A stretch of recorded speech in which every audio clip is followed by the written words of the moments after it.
Boa noite, né, pessoal? Vamos começar nossa aula aí, tá? Bom, na aula passada, pessoal, a gente começou a ver o quê? A gente começou a ver algoritmos, né? Que é uma sequência de passos ordenada e não ambíguos para resolver um determinado problema em tempo hábil, certo? E a gente viu também que para a gente bolar o algoritmo, existe para fazer um programa de computador, na verdade, nós passamos por 4 etapas. Nós passamos pela análise do problema, a gente passa pela etapa de construir o algoritmo, né? Analisar o problema, ver qual é a solução do problema. Depois a gente passa pela etapa de construir o algoritmo. Depois a gente passa pela etapa de verificar se o algoritmo está correto. E depois, finalmente, a codificação. Tá? A codificação a gente viu que ele é muito parecido com o algoritmo, só que escrito em linguagem de programação. Tá? Então, a partir de hoje, a gente já vai começar a treinar a codificação do algoritmo. Dado que a gente já pensou, analisou o problema, já encontrou a solução e já bolou o algoritmo, como é que eu faço a codificação e verificou o algoritmo, né? Não esqueci de verificar sempre o algoritmo para ver se está correto. Como é que eu faço a codificação? Então, a partir de agora, a gente vai começar a ver a codificação e com o passar do tempo, você vai começar, entre aspas, pular certas etapas. Como assim pular certas etapas? No caso, a etapa do algoritmo, é bastante comum a gente já começar a escrever o algoritmo já em codificação, já em linguagem de programação, certo? Isso é para ganhar, isso a gente faz como por questão de costume, também para ganhar tempo, mas a parte de análise do problema, essa não, gente. A gente não pode pular essa etapa. Muita gente pula essa etapa de maneira errada, mas a gente tem que parar, às vezes, concentrar, pegar um lápis, um papel, rabiscar o problema, rabiscar possíveis soluções para o problema que a gente está enfrentando, certo? Então, isso é bastante comum. Tá? E o pessoal comete o erro de querer pular essa etapa. Então, a parte da análise, não pulem a parte da análise. Embora você já esteja fazendo codificação, não pule a parte da análise do algoritmo. Análise do algoritmo e verificação, né? Claro. Sempre verificando se aquele algoritmo que você está fazendo está correto ou não. Certo? Bom, como é que seria a parte da codificação? Na codificação aqui nesse curso, nós vamos abordar a introdução à linguagem JavaScript, tá? Que no caso é também conhecida como JS, certo? Bom, vamos ver rapidamente algumas características da linguagem JavaScript. É uma das tecnologias fundamentais da World Wide Web, no caso a web, né, como a gente conhece. Ou seja, junto com HTML e CSS, a gente usa também o JavaScript. Ela é uma linguagem de alto nível e multiparadigma. O que isso quer dizer? Quer dizer que ela é um nível mais alto, a gente precisa lidar exatamente com porções de CPU e porções de memória RAM, posições de memória e tudo mais. A gente vai tratar com linguagem de um nível mais alto. Tá? Por exemplo, a gente vai fazer uma soma, uma subtração, do mesmo jeito que a gente faz na matemática, uma multiplicação. Então, a própria linguagem de programação vai se encarregar de traduzir isso para uma linguagem mais próxima a nível de máquina. Tá? E multiparadigma porque aborda vários modelos de solução de um problema. Vários modelos mentais, digamos assim. Como é que eu posso pensar em solucionar um determinado problema? Isso aí a gente vai ver mais para frente, tá? Para só desencargo de consciência, o paradigma que a gente está utilizando agora é o paradigma estruturado, tá? A gente vai estruturar a solução de um problema como a estrutura de instruções, tá? São várias instruções que a gente vai seguir para dar a solução de um problema. Tem essa linguagem, no caso a JavaScript, tem a sintaxe semelhante à linguagem C. Linguagem C que é a linguagem, digamos assim, é uma das linguagens mais populares do mundo, tá? É uma linguagem, digamos assim, a linguagem mãe da maioria das linguagens que a gente tem por aí. Ela é interpretada, mas na verdade ela tem um recurso que a gente chama de compile just in time, que ele faz uma compilação e uma verificação e cache também em tempo de execução, tá? Ela tem uma tipagem dinâmica, ou seja, ela vai assumindo os tipos, como, por exemplo, texto, números inteiros, números reais, ele vai assimilando, ele não tem uma definição de tipos, ele faz isso dinamicamente, à medida que você vai utilizando, tá? E principalmente, não confundir a linguagem JavaScript com Java, que muita gente acaba confundindo uma com a outra. Embora tenha um nome parecido, uma é JavaScript e outra é Java, uma não tem nada a ver com a outra. Certo? Apesar que sejam um pouco parecidas uma com a outra e tem a palavra Java no nome. Mas fora isso, elas não têm nada a ver uma com a outra. Tá?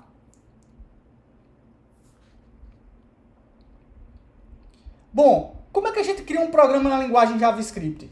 Basicamente, você vai precisar de quê? De um navegador, no caso um browser qualquer, que pode ser o Google Chrome, o Firefox, o Microsoft Edge, o Internet Explorer, pode ser o Opera, enfim, qualquer um. Eu aqui durante o nosso curso eu vou usar o Chrome, tá? Que é o browser mais utilizado no mundo, certo? Se você for fazer uma pesquisa no Google, você vai ver que o Google Chrome é o navegador mais utilizado hoje em dia no mundo.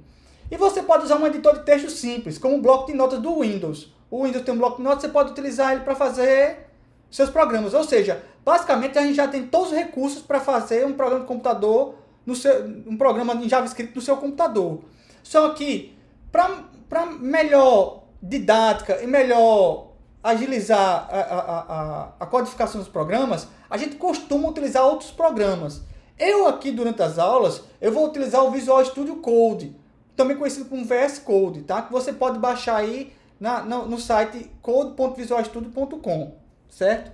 Fica ao gosto do freguês se você quiser instalar ele ou não. Eu particularmente recomendo. Como eu disse, ele agiliza certas práticas de programação, ele bota sintaxe colorida, ele bota complementation e outras coisas a mais, tá? Já tem dizendo que já baixou aí, já instalou, beleza. Tá? Eu particularmente vou usar o Visual Studio Code, mas você pode usar qualquer editor de texto que faça formatação de texto cru, né? Texto ASCII, como a gente chama, com o bloco de notas do Windows. Aí Breno pergunta, então usaremos JavaScript voltado para a web ou apenas será para demonstração de alguns exemplos? Breno, todo conhecimento que a gente vai usar aqui em JavaScript, você pode usar para fazer no site web também, tá? Todo conhecimento que tem aqui, ele se aproveita também para fazer o web. Mas a gente não vai focar em web, a gente vai focar em introdução à programação, certo? Para focar em web, você vai ver isso aí lá para desenvolvimento para web 1 e em diante, certo? Lá para o terceiro período em diante. A gente aqui está focando, a gente tem um foco aqui, o foco é a introdução à programação. É a gente aprender o beabá, o comecinho, engatinhando em programação, certo? Bom, como é que a gente cria um programa em JavaScript? Para criar um programa em JavaScript, basicamente você vai criar um arquivo com extensão .html. Esse HTML é de Hypertext Markup Language. Ele não tem nada a ver com JavaScript. Mas por que a gente salva o arquivo em .html? Porque quando eu dar um duplo clique nesse arquivo, ele vai abrir automaticamente o navegador e o navegador interpreta esse arquivo, tá? Como é que eu faço para escrever o código em JavaScript? Eu vou usar essas marcações aqui, que a gente chama de tag, script, no caso, sinal de menor, script, sinal de maior. Aqui dentro vai o código JavaScript e, finalmente, fecha o sinal a tag de script com menor / script maior. O Visual Studio Code, gente, ele já coloca isso aqui para mim. Se eu digitar a palavra script e der tab, ele completa isso para mim, certo? Vamos ver como é que isso na prática? Eu vou abrir o Visual Studio Code aqui para vocês verem, tá? Esse é o editor Visual Studio Code. Eu vou aumentar aqui a fonte para ficar melhor de vocês verem. Você pode fazer isso com Ctrl mais ou Ctrl menos, ele diminui o zoom, tá? Fazendo Ctrl mais aqui. Então, eu vou criar um novo arquivo com Ctrl N e vou salvar, já dou um Ctrl S. Aí eu vou selecionar uma pastinha aqui, no caso, no meu caso é desktop, na casa de vocês é área de trabalho, né? Quem estiver usando Windows em português. E vou botar aqui o nome do arquivo, vou chamar de olamundo.html, certo? Salvei. Quando eu digitar script tab, veja que ele já completa para mim. Ele já coloca a tag tanto de abrir quanto de fechar. Isso facilita a minha vida. Se eu fosse usar, por exemplo, o bloco de notas, eu tenho que botar sinal de menor, escrever a palavra script, sinal de maior, aí depois sinal de menor, / script, sinal de maior. O Visual Studio Code, como ele já detecta que eu estou fazendo um código HTML, então já complementa isso para mim. Ele já me ajuda nisso aí, certo? Aí eu vou dar Enter aqui só para pular a linha, tá? Então, tudo que tiver escrito aí, tudo que eu tive que escrever agora dentro de script, será código em JavaScript. E será interpretado pelo navegador quando eu der um duplo clique no arquivo HTML. Tudo bem até aí, gente? Alguma dúvida? Dúvidas? Se alguém tiver dúvida, pode escrever no chat, certo? É só escrever isso aí, script. Quando tiver em prova, gente, eu não vou pedir para você escrever esse script não, certo? Só me interessa o que está dentro do script. Eu estou escrevendo script porque quando eu vou executar esse programa aqui, e vocês vão executar na máquina de vocês também, vocês vão precisar que o programa execute. Então, esse vai executar se estiver dentro dessas marcações aqui, script, certo? Então, por isso que eu coloco. Mas em prova não precisa colocar não, tá? Eu já assumo que você já colocou isso aí, certo? Não se preocupe com relação a isso. Então, para mostrar alguma coisa na tela, no caso do navegador, eu vou usar uma instrução. A gente tem o que a gente chama de instruções de entrada e saída de dados. Uma instrução mais simples que tem, que é a saída de dados, é a document.write, tá? Veja e note que as instruções, elas são escritas em inglês. Por quê? Porque a linguagem de programação é escrita por americanos. Então, como é a linguagem, e a linguagem em inglês é uma linguagem mais universal, então é uma linguagem que é escrita em inglês. Mas, se você parar para analisar, ele diz exatamente o que ele vai fazer. Ele está dizendo assim, document.write. Ele está dizendo assim, escreva, document é documento. Write é escreva. Ele está dizendo, escreva no documento. O que é documento?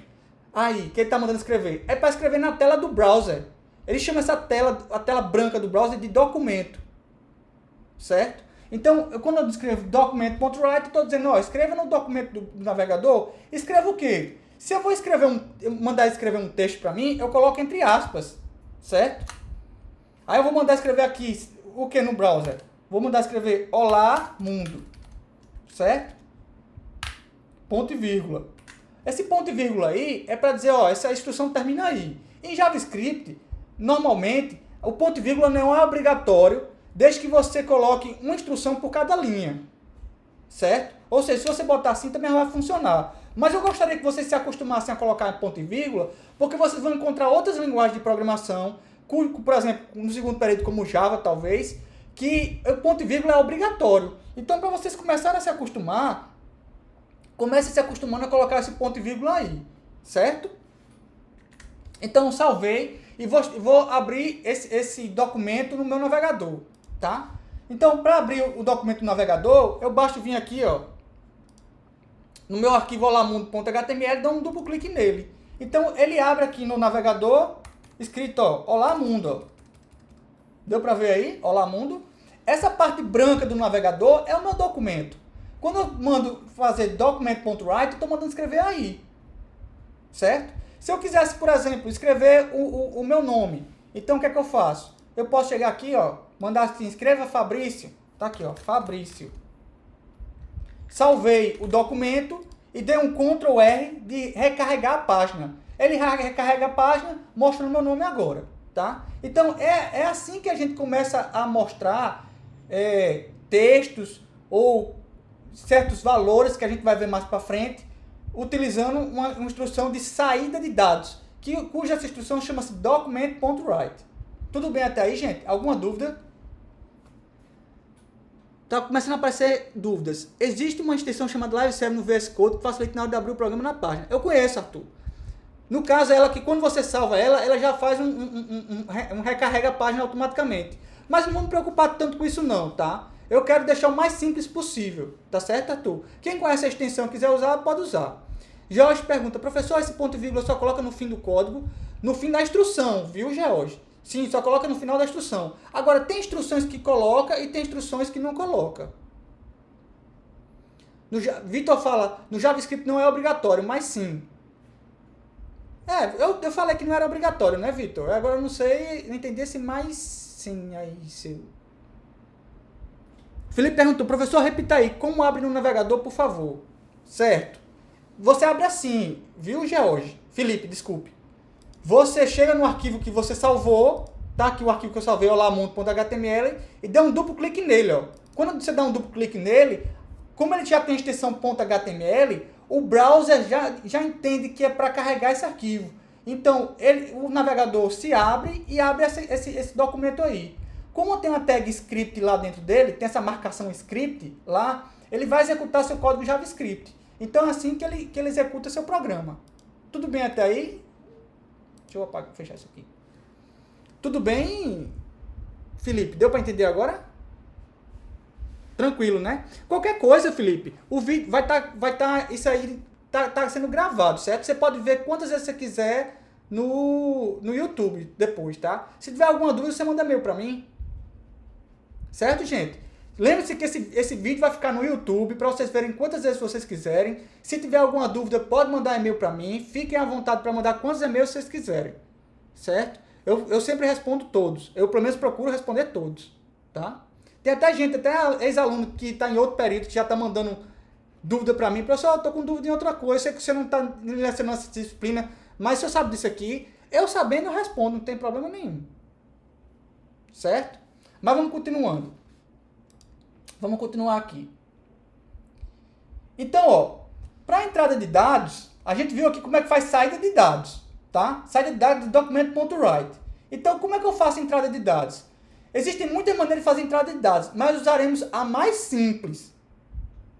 Veja bem, existem várias maneiras de fazer entrada de dados em JavaScript, mas para mim, me interessa só a mais simples. Qual é? Que é a que o usuário vai digitar, tá? A instrução mais simples que a gente tem é a instrução prompt, tá? Eu escrevo prompt e dentro dele um texto, tá? Eu vou escrever prompt sem texto nenhum e com texto para vocês verem a diferença, certo? Tá aqui, ó. Eu vou vir abrir o Visual Studio Code, tá aqui meu olamundo.html, eu vou botar aqui uma instrução prompt, tá aqui, ó. Prompt. Sem nada, texto em branco, tá?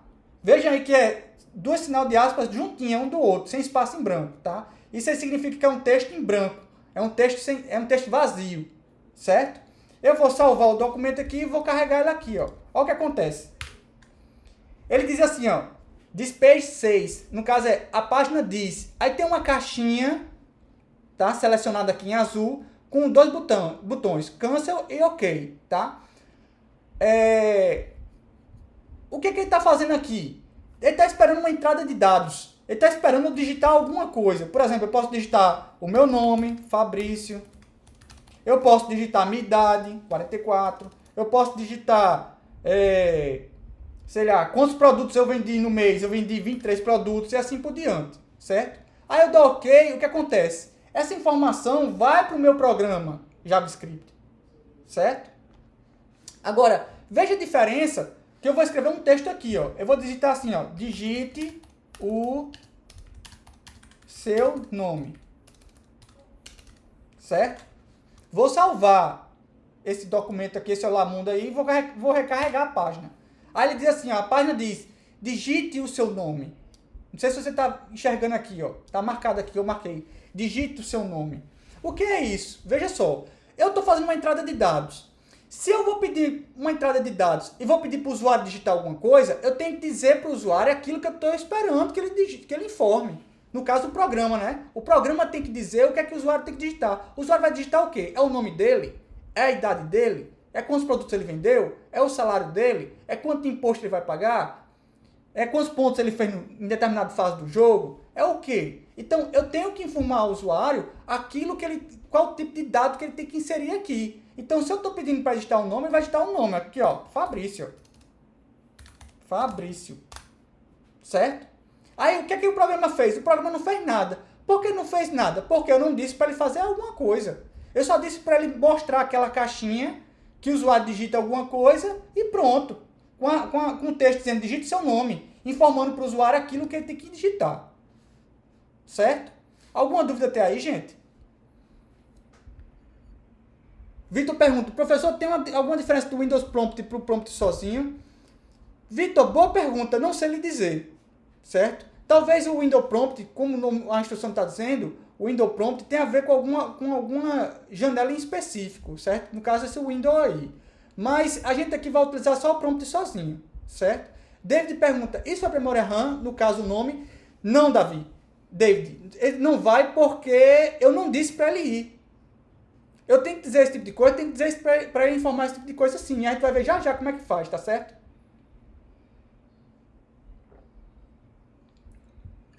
Rodrigo Senna diz, imagino que não, porque não foi especificado no código. Exatamente, Rodrigo.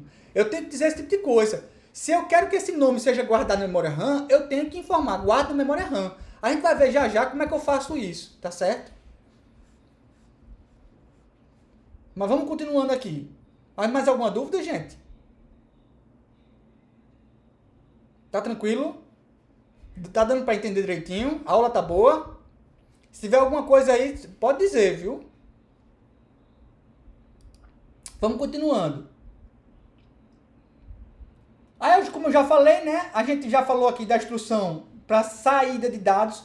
Gente, para entrada de dados e saída de dados, eu vou ser bem simplório, porque o foco não é esse. As formas de fazer entrada de dados e as formas de fazer saída de dados. Só me interessa a forma básica de entrada de dados e a forma básica de saída de dados. A forma básica de entrada de dados é a que a gente vai usar, é a prompt. E a de saída de dados é o document.write. E acabou isso aí, certo? Talvez lá para o final da disciplina a gente veja alguma coisinha mais avançada como interface de usuário. Tá? A gente pode ver alguma coisa como formulário, com elementos de formulário para a gente poder fazer entrada e saída de dados. Mas ao longo dessa disciplina toda aqui, o prompt, o que me interessa é prompt para fazer entrada de dados e document.write para fazer a entrada de dados. Não preciso mais do que isso. Certo? Tranquilo? Vamos seguindo. Elton pergunta, qual a diferença de document.write para console.log? Ótima pergunta, Elton. Vocês verem por aí muito saída no console.log. Saída do console.log aí, como o nome está dizendo, ele vai logar, ele vai escrever no console. Console, essa tela preta aqui, ó, que eu digito comandos aqui, ó. Essa aqui é o meu console. Certo?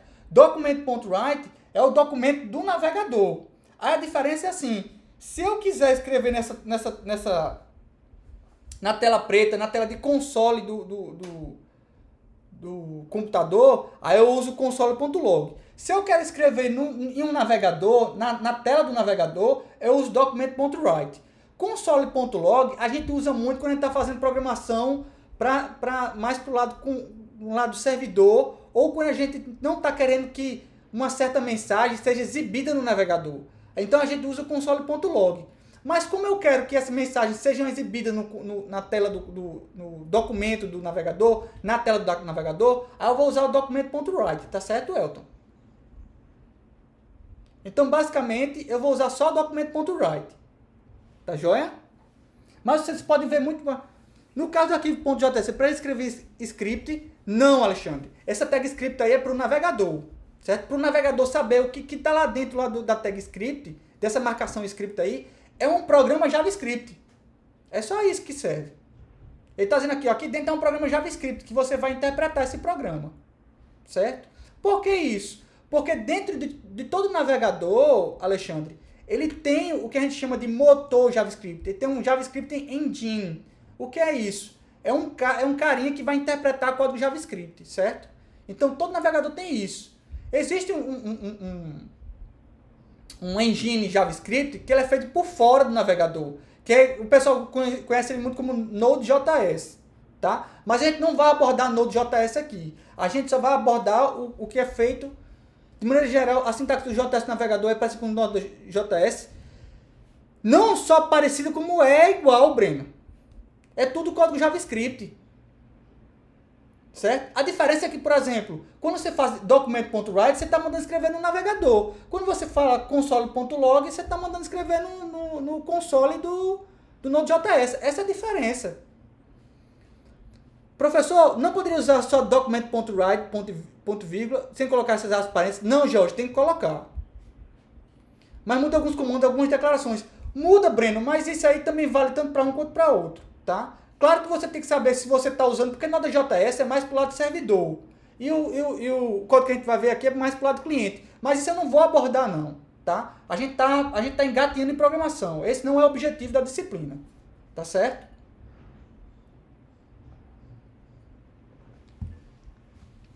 Mais alguma dúvida, gente?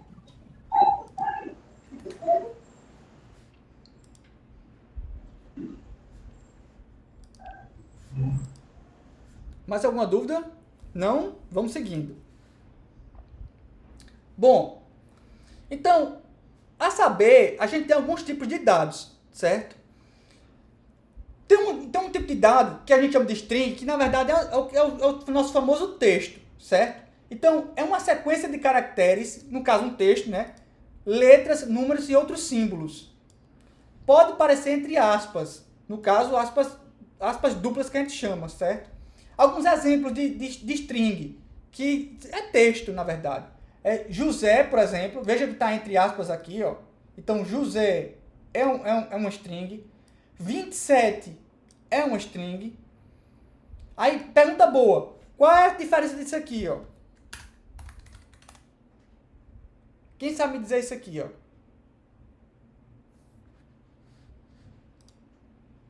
Deixa eu abrir um documento aqui em branco. Quem sabe me dizer isso aqui, ó? Qual é a diferença disso aqui para isso aqui? Quem sabe me dizer qual é a diferença de cima para de baixo? O de cima é texto e o de baixo é número. Exatamente. Mas qual é a diferença? Mais, além disso. Uma é string e a outra é um int. Mesma coisa. Mas qual é a Em, al- diferença? em algumas operações, se você, por exemplo, somar 10 string mais 2, você vai ter 102. E se você somar 10 números mais 2 números, você vai ter o 12, né? Exatamente. A diferença, na verdade, só recapitulando, isso aqui é 10 no formato de texto, isso aqui é 10 no formato de número. A diferença é que 10 no formato de texto, eu não faço conta com ele. Eu não posso somar 10 mais 2, por exemplo, assim, como texto. Como número eu posso. Certo? Como número eu posso. Eu não posso como fazer como texto, mas como número eu posso. 10 mais 2 aqui, como número, vai dar 12. Mas se eu fizer 10 mais 2, como falaram aí, isso aqui vai dar 102. É uma outra operação. É a operação que a gente chama de concatenação de strings. Certo? Tá? Mas isso a gente vai ver um pouco mais para frente. Mas o que eu quero que você entenda é que se 10 estiver entre aspas, ele é um texto. Então, com texto, eu não faço contas. Eu preciso transformar. Se eu quiser fazer uma conta com texto, eu preciso de transformar esse 10 texto como 10 como número, se eu quiser fazer alguma conta. Tá certo, gente? Tranquilo até aí? Dúvidas? Lembrando que texto aqui é mais comum a gente chamar de string em programação. A gente não chama texto, a gente chama de string. Porque string é um conceito que vai um pouco mais além do que texto.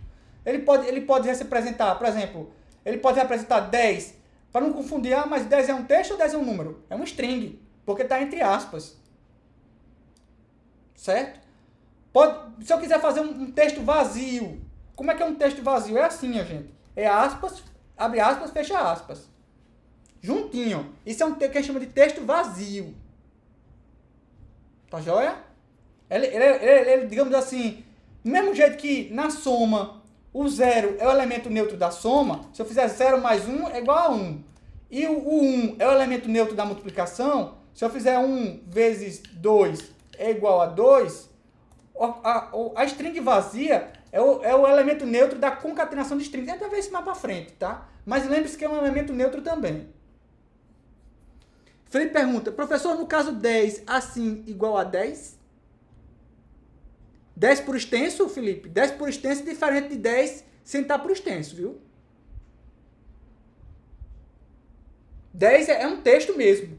10 assim é um texto mesmo, certo? 10 assim, ó. 10. Isso é um texto. No caso, um string, né? Aí, eu posso fazer conta com 10 assim. 10 assim, por extenso, eu posso fazer conta com isso? Não. Isso é um texto. É uma palavra. Tá certo, Felipe? Sim. Exatamente. No caso 10 aqui é um texto, é um número, mas no formato de texto. 10 aqui é um número no formato de número. E 10 aqui é um texto 10 por extenso. Tá certo? Tranquilo? Beleza. Aí a gente tem números inteiros, como por exemplo, 10, 0, menos 1, 23, 723 e etc, tá? Veja que o número 23.723, eu não coloco ponto não, viu? Tá? Porque se eu botar um ponto aqui, para separar o milhar, aí isso aqui vira um número real, um número decimal, tá? Lembrando que, eu vou falar isso já no próximo slide, eu posso ter números reais ou números ponto flutuante, que são os nossos números decimais, tá? Então eu posso ter 0.0, 10.0, menos 100.0, 3.1415, que é o valor de π, 1, 2, 3, 4, 5.7890 e assim por diante. Lembrando que, como eu falei antes, como o JavaScript é uma linguagem escrita por americanos, o americano ele usa o ponto para separar a parte inteira da parte decimal, certo? Número real. E, ao passo que a gente usa a vírgula para isso, certo? E eles lá usam a vírgula para separar o milhar e a gente usa o ponto para separar o milhar. Tá ok? Então, lembrar desse detalhe. Na linguagem... exatamente, Felipe. Tem esse detalhe aí. Certo? Tem que atentar para isso. Aí, o que a gente faz? Para separar o milhar, a gente não usa ponto. A gente escreve o número sem ponto para separar milhar. Agora, para separar a parte real aqui, por exemplo, 3.1415, a gente usa o ponto para separar. Tá? Isso aqui é nosso equivalente ao nosso 3,1415. Certo? Aqui seria menos 100,0. Aqui seria 10,0. Que é a mesma coisa de 10, né? Tá certo? Alguma dúvida até agora, gente? Deve ser porque lá eles usam o sistema imperial ao invés de métrico. Aí eu não sei, viu, Kevin? Aí eu não sei, viu? Pode até fazer sentido, mas eu não sei. Eu sei como diz lá no Auto Capa de Descida, eu não sei, só sei que é assim. Certo? Bom, aí olha só. Uma coisa que a gente vai usar muito aqui é a conversão entre tipos. Como assim conversão entre tipos? Olha, se eu quero transformar... Eu vou ler uma string e eu quero transformar uma string em números inteiros, eu vou utilizar uma instrução chamada parseInt. O que é parse? Parse, gente, é uma operação que a gente usa em programação, significa uma operação em programação de ler alguma coisa e interpretar aquilo ali. Ou seja, eu estou mandando ler e interpretar como se fosse um inteiro. Int é abreviação de inteiro. Certo? Então, por exemplo, vamos lá, gente?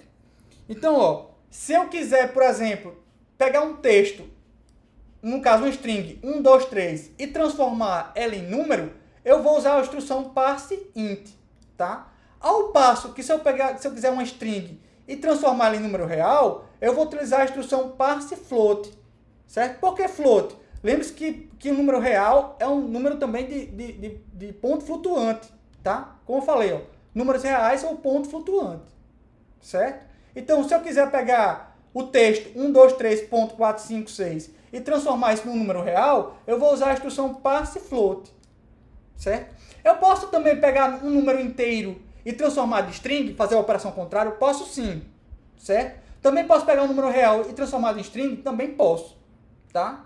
E é bem mais simples do que usar essas instruções. Bom, finalmente a gente tem o conceito de variável. O que é a variável? Tá? A variável, gente, é uma representação na memória RAM, certo? Na linguagem JavaScript, ela é representada por meio da instrução var. Var de variável. Então, podemos declarar mais de uma variável na mesma linha. Então, eu tenho aqui na linha var nota 1, ponto e vírgula, e nessa outra instrução aqui eu tenho a instrução var nota 2, nota 3, nota 2, vírgula, nota 3, ponto e vírgula, que é quando eu declaro duas variáveis, uma chamada nota 1 e nota 2, nota 3, né? Ou, desculpa, nota 2 e nota 3, tá certo? Então, é assim que eu declaro variáveis, tá? Bom, vamos voltar para o nosso exemplo anterior. Nosso exemplo anterior aqui do digitar o nome, perguntaram assim, mas eu não guardei o nome digitado numa variável, a hora de fazer é agora. Por exemplo, se eu vou digitar um nome e vou guardar esse nome, eu vou criar uma variável, var, E para essa representação na memória RAM, eu dou um identificador para ela. Eu dou um nome para ela. O nome que eu vou dar para essa variável, eu vou chamar ela de nome. Por quê? Ora, se eu vou guardar um nome, é interessante que essa variável chame de nome. Certo? Aí a pergunta agora é, como é que eu faço para que, dado que o usuário digitar na instrução prompt, eu guardo lá nessa variável nome? Aí eu vou usar um operador de atribuição. Que esse operador de atribuição, gente, é dado pelo sinal de igual. Esse igual aqui, em programação, ele não é o igual da matemática. Ele é o igual, ele chama de operador de atribuição. Ele coloca o quê? Ele bota um valor dentro de uma variável. Ele armazena alguma coisa numa variável. Então, se eu quiser armazenar alguma coisa na variável, eu vou usar o nosso operador de atribuição, que é esse símbolo aqui, ó. Que ele parece com o símbolo da matemática, mas ele não é o símbolo de igual da matemática. Certo? Ele parece, mas não é. Certo? Em algumas linguagens de programação, o operador de atribuição é assim, ó. É 2 pontos igual. Que particularmente eu acho muito melhor. Mas, na linguagem JavaScript é o sinal de igual. Certo? Tudo bem até aí, gente? Aí, o que é que eu estou fazendo aqui? O var ainda é recomendado atualmente. Olha, Breno, ele não é muito recomendado não, mas aqui entre nós, como eu estou fazendo programas simples, que o objetivo é ensinar o básico, usa mais o let, usa mais o let e usa mais o const. Vocês vão ver por aí, gente, que para declarar variáveis, eu posso usar também let por aí, ou posso usar const, certo? Cada um tem suas peculiaridades, mas para o nosso objetivo aqui, gente, a gente vai utilizar só var de variável, tá? Não dá problema de usar var não, certo? Pode usar var porque a gente vai fazer programas simples. Vamos usar var, que var é fácil de lembrar porque var é de variável, certo? E é isso que o meu objetivo é esse. Meu objetivo é que vocês aprendam a programar programas simples. Não é saber a fundo todos os conceitos de JavaScript, não. Certo? Esse aqui não é um curso sobre JavaScript, gente. Esse aqui é um curso sobre introdução à programação. Certo? Tranquilo, gente? Se você quiser se aprofundar mais na linguagem JavaScript, aí depois do curso você pode pegar um livro de JavaScript. Aí você vai ver todas as minúcias que tem do let, do const, do var e assim por diante, certo? De usar ponto e vírgula, de não usar ponto e vírgula e assim por diante. Mas o que eu estou fazendo aqui é introdução à programação. A gente está começando a aprender a programar. Tá certo? Esse aqui é o objetivo. Então, ó, eu vou salvar esse documento aqui, certo? E vou executar ele no navegador. Vê o que acontece. Ele mostra para mim, digite o seu nome. Eu vou botar Fabrício. Dou OK. O que aconteceu? Nada. Por que não aconteceu nada? Porque não disse que era para fazer alguma coisa. O que basicamente eu disse para ele foi o seguinte: crie uma variável chamada nome, um espaço, uma representação na memória RAM chamada nome, pega o que o usuário digitar, no caso o nome dele, e armazene em nome e só. Eu não falei para ele fazer mais nada. Se eu quisesse mais alguma coisa, aí eu teria que dar uma instrução para ele fazer mais alguma coisa. Vamos fazer mais alguma coisa? Por exemplo, eu queria que ele mostrasse na tela o nome que o usuário digitasse. Ah, então, como eu já sei que tem uma instrução que mostra no documento do navegador alguma coisa, e essa instrução é o document.write, então eu vou utilizar ela para alguma coisa, né? Certo, ela vai aparecer. No caso, se eu quero que ela mostre o conteúdo de uma variável, eu passo para ela o nome da variável, no caso, nome, ponto e vírgula. Cuidado para não colocar nome entre aspas, porque se você colocar nome entre aspas, aí ele vai entender que é o texto nome, e não a variável nome, certo? Então, eu preciso colocar nome aqui, ó, sem estar entre aspas, certo? Então, nome sem entre aspas, que é o identificador da variável, é o nome da variável. Então, aqui ele vai fazer o quê?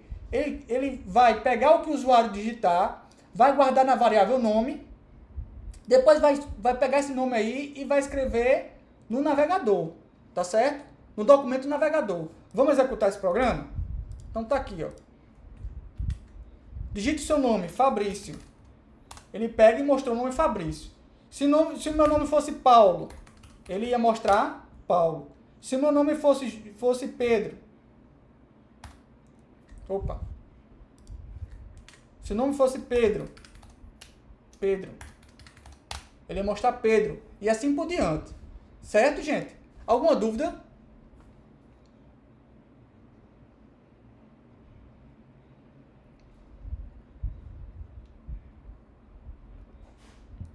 Tranquilo até aí, gente? Alguma dúvida? Tudo tranquilo por enquanto, né? Joia. Se alguém tiver alguma dúvida, pode dizer. É normal ter dúvida, viu? Vamos lá. Aí eu já falei do operador de atribuição, né? Que a gente usa aqui o sinal de igual como operador de navegação. Felipe Ribeiro disse: meu navegador não está abrindo. Como assim, Felipe? Se você está acompanhando essa aula aqui, você já está com o navegador aberto. Tem que salvar o arquivo .html, tá? Você salva o nome do arquivo .html.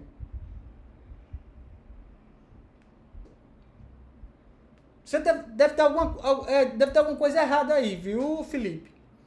Pode ser a tag script que não tá escrita corretamente.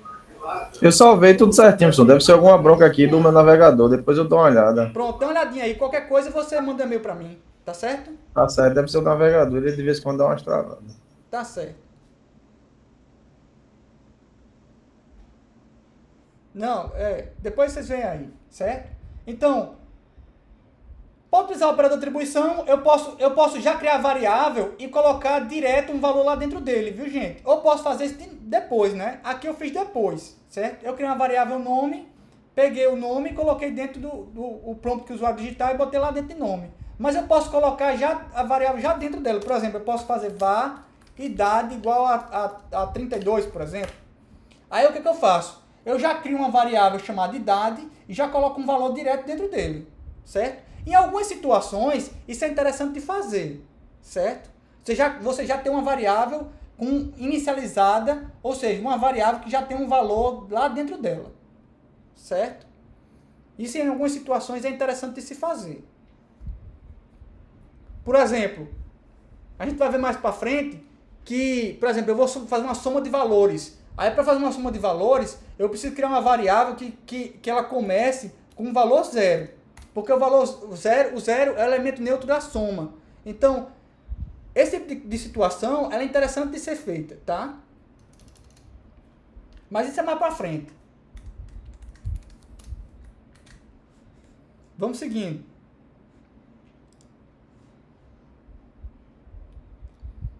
Aí, como eu falei anteriormente, a gente tem alguns operadores aritméticos. No caso, a gente tem um mais ou menos, que é o mais ou menos unário. O que significa esse mais ou menos unário? O mais ou menos unário, gente, é que nem na matemática. Eu não posso fazer, por exemplo, eu escrevi 10, mas posso escrever mais 10, não posso? Não é a mesma coisa 10 e mais 10? Você concorda comigo? Então, para simbolizar esse mais 10 aí, esse mais aí, sozinho, junto do número aí, ele é o nosso mais unário, tá? É a mesma coisa se fizesse assim, ó, mais 10, mais 2. Isso é igual a 12, certo? Ou igual a mais 12. Fica a seu critério, tá? Esse mais daí é o nosso mais unário. O menos é o menos unário, tá? Por que chama-se unário? Porque ele só aparece com um operando. Então, por exemplo, do jeito que eu posso ter o 10 e o mais 10, eu posso ter o menos 10. Certo? Eu posso ter o menos 10. Deixa eu apagar isso aqui.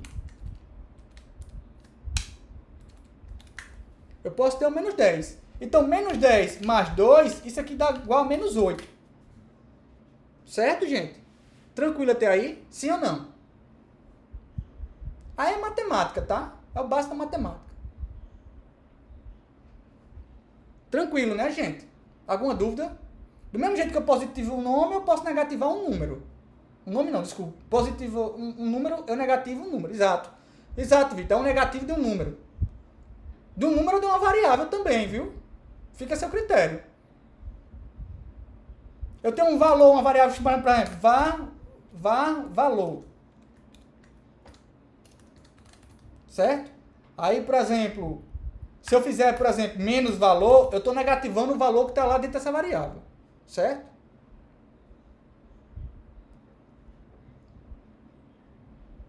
Isso para adição e subtração, mas para promoção muda e divisão. Exato, Felipe. Exato. Certo?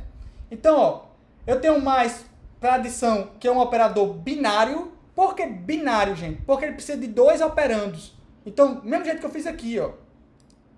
Eu não fiz mais 10 mais 2.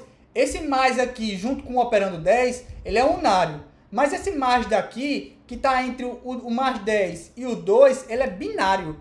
Porque ele tem 2 operandos. Ele tem esse operando aqui, esse tem um lado da esquerda e o lado da direita. Certo? Então, esse mais daqui, ele é o binário. É ele que faz a adição. Ele vai somar 2 números. Tá certo? Do mesmo jeito, eu tenho a subtração. Tá? Do mesmo jeito que eu tenho a adição, eu tenho a subtração. A barra, que é deitadinha para a direita, é a divisão. O asterisco é a multiplicação. O sinal de porcentagem é o resto da divisão, que eu vou detalhar já já. E o asterisco é o da exponenciação. Vamos detalhar esses 2 últimos aqui. Como é que é o resto da divisão? Por exemplo, se eu tenho um carinha assim, ó. Imagina a seguinte conta. Assim, ó. 5, resto da divisão 2. Isso aqui dá quanto, gente? Quem sabe me dizer? Alexandre disse que dá 1. Dá 2. Dá 2. Felipe disse que é 2,5. É o resto da divisão, gente. Ah, a Auriquem disse que dá 1, Elton disse que dá 1, Alexandre disse que dá 1. É o resto da divisão. A gente sabe que 5 dividido por 2 é 2 vezes 2, 4. Para 5, 1. O resto é 1. Então, o resultado dessa operação é 1, gente.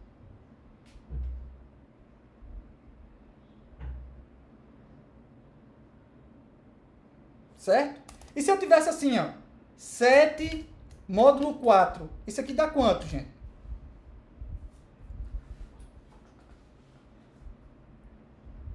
Felipe, deixa eu tirar 3, Arthur 1, Edinaldo 1, Elton 3, e aí? Quanto é que dá 7 módulo 4?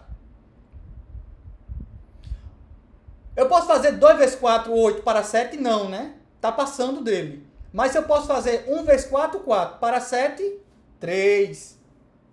Então, 7 módulo 4, a resposta é 3? É 3. Quem falou 3 acertou, tá certo?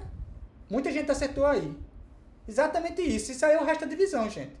Para que se usa isso aí? A gente usa muito esse cara daí, gente. Por exemplo, para saber se o número é par ou ímpar, por exemplo. Se eu tivesse assim, por exemplo, um número x qualquer. Aí faço x módulo 2. Certo? Se o resto da divisão disso aqui for igual, vou botar assim, certo?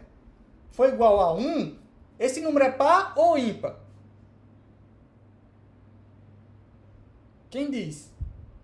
É ímpar. Agora, e se for igual a 0? Ele é par ou ímpar? Par, exatamente, Daiane. Elton, Arthur, muito bem. Ele é par. Certo? Lembrando, viu, Arthur? Esses operadores aqui, ó, adição, subtração, divisão, multiplicação e resto da divisão, são binários. Binários. Precisa de 2 caras. Precisa de um cara da esquerda e um cara da direita. É o cara da esquerda, operador, e o cara da direita. Viu, Arthur? Não Arthur Gabriel, é Arthur Arruda. Viu, Arthur Arruda? Preste atenção, rapaz. Certo? Preste atenção nos operadores. Precisa do cara da esquerda, operador, o cara da direita. Elton fala assim, porque qualquer número dividido por 2 é par, ou seja, não tem resto. Certo? No caso, x ainda conta como um cara indeterminado. Mas o x é é um valor que vai ser determinado, certo, Felipe? X é um valor qualquer. Não importa o valor, o número que o usuário digitar, que você atribui a x. Se o resto dele for 0, o número é par. O que foi, Vitor? Tá falando sozinho não, cara. Eu tô olhando. Eu tô olhando, Vitor. Diga lá o que é. Davi pergunta assim, David, desculpe. David pergunta, percentagem é qual operador? Não tem operador para percentagem, David. Tem que fazer as continhas, que nem a gente viu no slide anterior. Certo? Lembra que a gente viu as continhas no slide anterior? Se eu quiser calcular a porcentagem de alguma coisa, por exemplo, 10%. eu tenho que multiplicar por 0,10. Ô, professor, desculpa interromper o senhor, uma dúvida. Diga. No caso do jogo de sinais aí, em adição e subtração, a gente vai ter o número do maior, né? No caso, vocês sempre ficam no maior. Não, Mas ele no vai, ele caso, vai funcionar que nem na matemática. vai ser tudo igual à matemática, inclusive as outras questões também. Sim, igual na Mas aí a matemática. máquina, no caso o script, não vai calcular, não. A gente vai ter que ter essa lógica e calcular a gente mesmo, não é isso? Não, o computador vai calcular, né? Agora você precisa saber antes qual é o resultado que ele vai dar, né? Deu para entender o que eu quero Entendi. dizer? Tô entendendo, mas assim, porque a gente vai montar o script, como o senhor mostrou, no Certo, caso, a coisa lá. certo, Aí na hora do jogo de sinais, por exemplo, a gente vai ter que ter essa noção tudo certinho para não dar errado a conta, certo. não é isso? Exatamente. Ok, tranquilo. Tá joia? Vitor perguntou assim, eu perguntei por que o zero seria par se fosse sozinho. Porque o resto da divisão por zero seria par. Viu, Vitor? Tá, fui desconectado. O script calcula, mas você só precisa se preocupar com a organização. O programa não é o script que calcula. Quem calcula é o computador, né, Breno? A gente que manda o script, o computador fazer, né?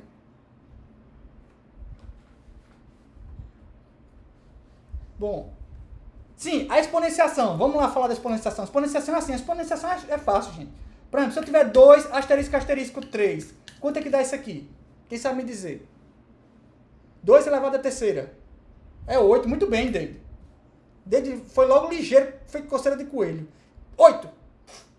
É 8. Muito bem, Arthur. É 8. É o chave do 8. Exatamente. 2 elevado à terceira é 8. E isso aqui? 2 elevado a 0. Vai dar quanto? Ligeiro. 1. Muito bem. Muito bem. Arthur. Muito bem, Arthur Arruda. Gostei. Esse povo é muito rápido, né, Breno?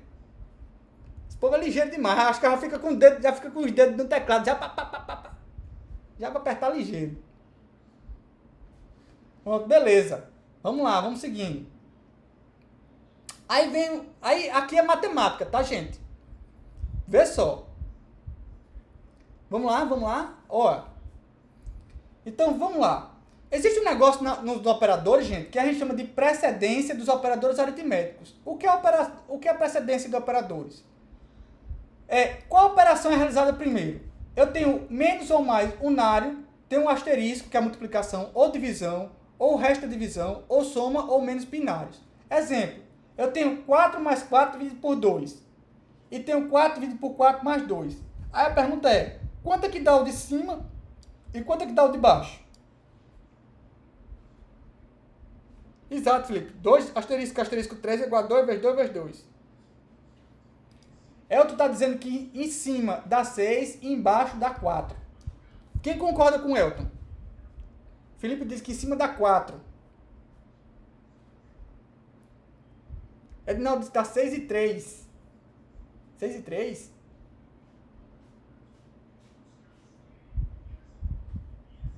Arthur diz que é 4 e 3. Quem dá mais? 4 e 4, 4 e 3, 6 e 3, 4 e 3. Vamos lá, vamos esclarecer. Ó, gente, isso aqui é que nem na matemática, tá, gente? Que nem na matemática. Na matemática, quando eu tenho assim, primeiro aqui, 4 mais 4 dividido por 2. Qual a operação que eu vou fazer primeiro? A soma ou a divisão? Primeiro a divisão. Então, 4 dividido por 2 dá quanto? 2. 4 mais 2 dá 6. Então, aqui em cima dá 6. Quem falou 6 acertou. Breno. Cuidado com a pressa. E embaixo, dá quanto? Aí tem a divisão e a soma. Quem eu faço primeiro?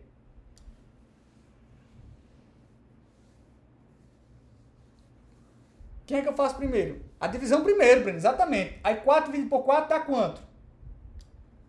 1 mais 2, 3. Exatamente.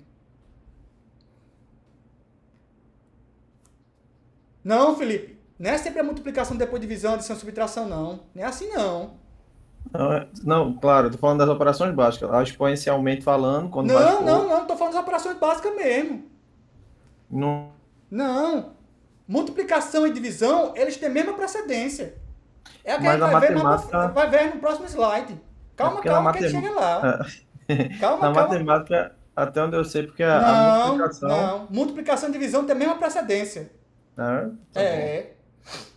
Olha só. Aí que a brincadeira fica boa. Ó. Existe um negócio chamado associatividade de operadores aritméticos. Dá dois operadores com a mesma precedência. Qual a operação que é realizada primeiro? Multiplicação e divisão têm a mesma precedência. Mesma precedência que a divisão e a adição. Ou adição e subtração. Certo? Então, o que eu faço primeiro? Então, imagine que eu tenho o seguinte. 8 dividido por 4 dividido por 2. Eu faço primeiro 8 dividido por 4, depois 4 dividido por 2. Ou eu faço 4 dividido por 2, para depois dividir por 8. E aí, quanto é que dá esse cara aqui? Quem sabe me dizer? Todo mundo está dizendo que é 1?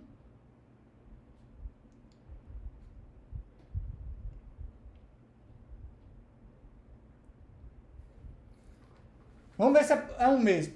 Então, o que é que eu quero dizer com isso? Quando tem um operador de mesma precedência, eu faço da esquerda para a direita, certo?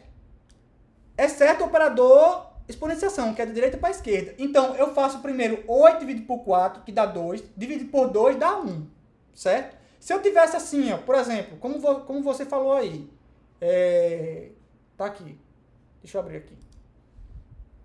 Suponho que eu tenho assim, ó, 2 vezes 3, não, fazer assim, 2 vezes 4, dividido por, deixa eu fazer aqui, peraí, 2 vezes 6, dividido por 3.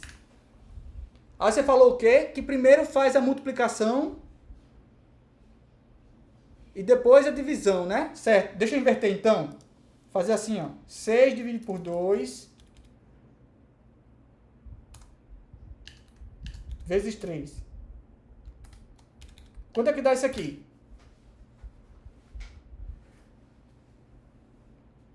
Deixa eu apagar isso aqui. E aí, quanto é que dá isso aqui? É 9. E aí?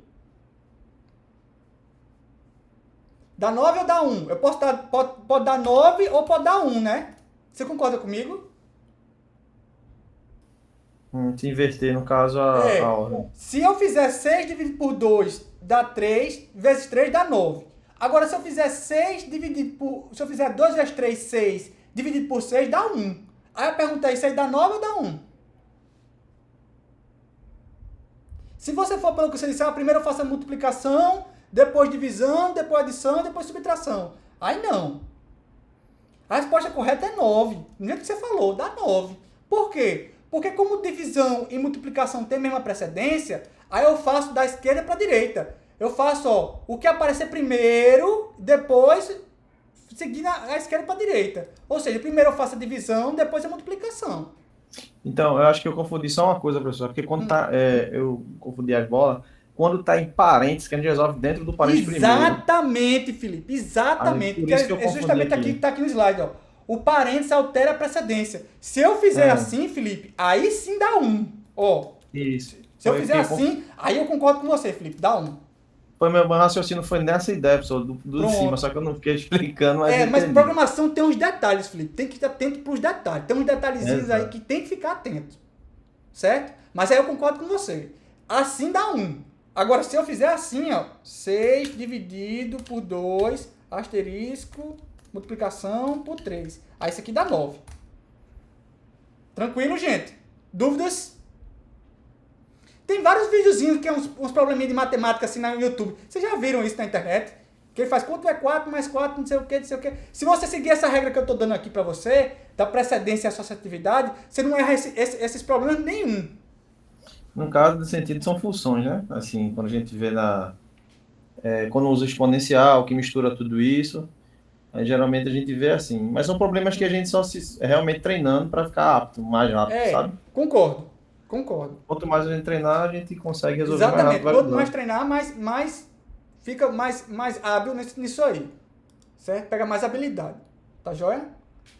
Bom, gente, se vocês quiserem mais dúvidas, mais detalhes sobre precedência e assertividade, tem esse link daí dos operadores, a lista de precedência e atividade da linguagem JavaScript, tá?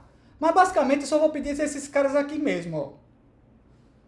Desses caras aqui, certo?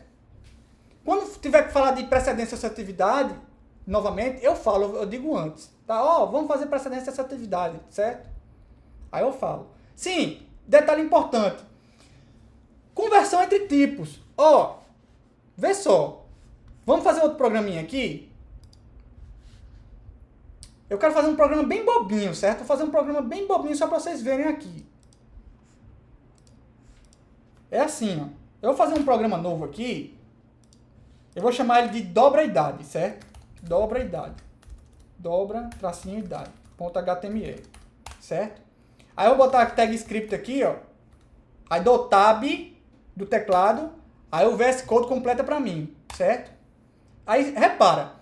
O nome do programa é dobra idade. O que é que ele faz? Ele vai pegar a idade que o usuário digitar e vai dobrar ela. Por exemplo, se eu disser que eu tenho 20 anos, o programa vai devolver para mim que eu tenho 40. Certo? Essa é bem simples. Se eu tenho 32, ele vai dizer que tem 64. Só isso. Certo? Tranquilo? Aí, olha só. Eu vou criar aqui uma variável var que eu vou chamar de idade. Certo? Aí eu vou usar meu amigo aqui, ó. Idade igual a prompt. Digite a idade. Vou botar assim, digite a sua idade. Certo? Aí, vou botar aqui, ó. Document.write. Certo? Aí, repara.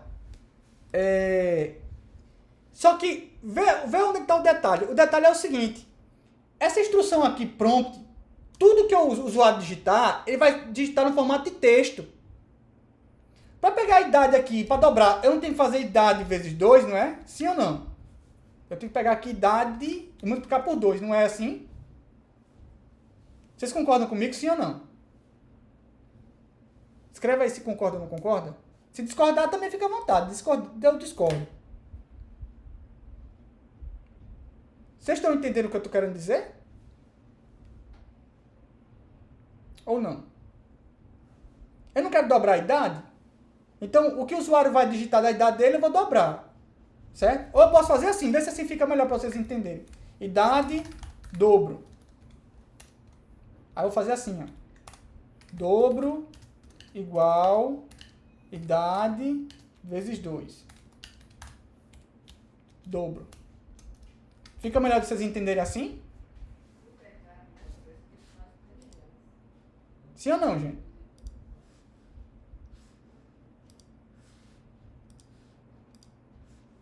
A chamada caiu, foi? Então aí, O seu gente. chat. Hã? O O chat. senhor consegue me ouvir? A gente está Consigo. respondendo no seu chat. O senhor tem que Ah, tá, porque tava rolando abaixar o na tela. chat. Ah, desculpa. É porque eu tava rolando na tela aqui do chat. Agora eu tô vendo. Praze int some.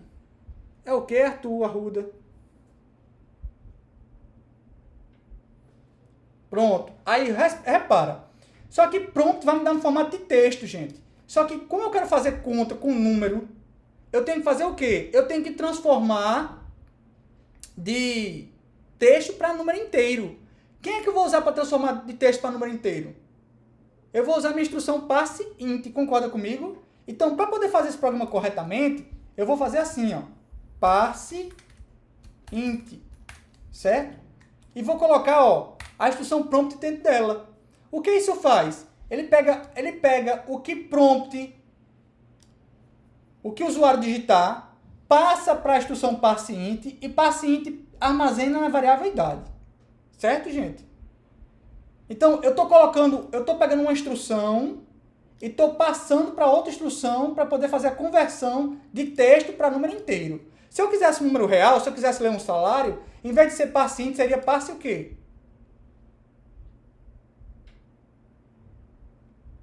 Passe float, exatamente. Passe float. Certo? Exatamente, passe float. Vamos executar esse programinha? Agora, o jeito tá aí. Cadê? Lá no desktop. Dobra idade, tá aqui, ó. Digite sua idade, eu tenho 44. O dobro é 88. Certo? Tranquilo, gente. Ou pode ser só number. Vitor, mas eu quero fazer essa distinção, certo? Por quê? Porque vai ver outra linguagem mais para frente que vai ter uma instrução para um tipo e outra instrução para outro tipo, tá certo? Tudo que eu faço aqui tem um propósito. Eu estou preparando vocês não só para entender... Não, beleza, Vitor, sem problema. Não só para entender a disciplina aqui, mas também estou preparando para outra disciplina mais para frente. Vocês vão ver, por exemplo, aí você fala assim, Fabrício, mas JavaScript, o ponto e vírgula não é obrigatório. Em prova eu não tiro ponto por causa disso não, certo? Realmente não é obrigatório. Mas vocês vão ver que certa linguagem mais para frente, a grande maioria, o ponto e vírgula é obrigatório sim. Então eu já quero começar a acostumar vocês com esse ponto e vírgula obrigatório. São poucas linguagens de programação que não tem ponto e vírgula no final da instrução, certo? São poucas mesmo. Certo? Eu mesmo só me recordo de duas. Python e Go. Mas o resto tem ponto e vírgula no final. Que eu me lembre. Certo? Tranquilo, gente? Alguma dúvida até agora, gente? Tá tranquilo mesmo?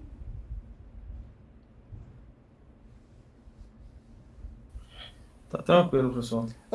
Arthur Ângelo pergunta, professor, NaN quer dizer not a number? É, exatamente, Arthur. Significa not a number. Não é um número. Tem certas situações que você vai fazer a operação, mas quer dizer, tem certas operações, por exemplo, que não é um número. Por exemplo, se você faz dividir uma divisão de 0 dividido por 0, 0 dividido por 0 é not a number. Não é um número.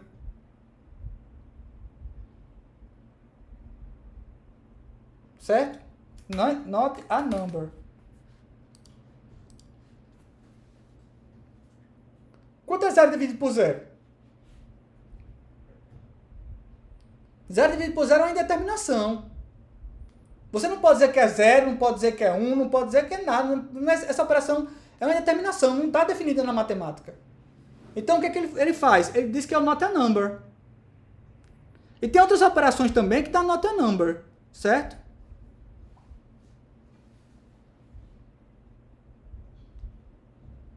Deu para entender aí, Arthur Ângelo?